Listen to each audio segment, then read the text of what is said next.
வாழ்க வையகம், வாழ்க வளமுடன். வாழ்க்கை மலர்கள். நால்வோர் நற்சிந்தனை. ஜூலை 10. தலைப்பு: ஐவகை பற்று. இயற்கையின் ஒரு கூறுதான் மனிதன். ஆனாலும் பேரியக்க மண்டலத்தில் விளங்கும் எல்லா சிறப்புகளும் நுணுக்கமாக உள்ளடக்கம் பெற்ற திருவுருவமாக மனிதன் திகழ்கிறான்.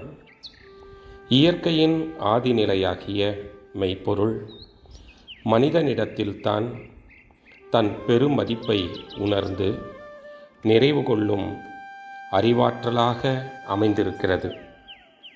இவ்வறிவு 5 புலன்கள் மூலம் பொருட்கள், மக்கள், இன்பத்துன்ப உணர்வுகள் இவை வரையில் எல்லை கட்டி குறுகி நின்று இயங்கும்போது மாயையாகவும் உணர்ச்சிவயமாகவும் சிறுமையடைகிறது.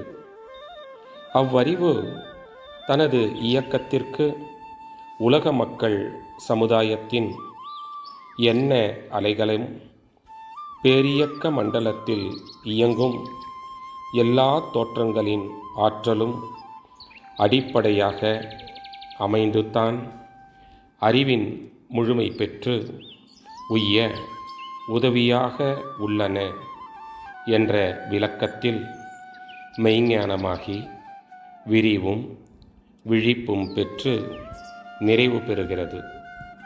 எனவே எல்லையற்ற அருட்பேராற்றலின் ஒரு பகுதியே ஒவ்வொரு மனிதனும் என்ற உண்மையினை உணர்ந்து அதனை மறவாமல் இருக்கவும் பழகிக்கொள்ளவும் வேண்டும். அகன்ற பேராற்றலை மறவாத விழிப்போடு உலக வாழ்வை நடத்தும் போதுதான் பற்றி நிற்பதிலும் பற்றின்மை என்ற தகைமை மனிதனுக்கு உண்டாகிறது.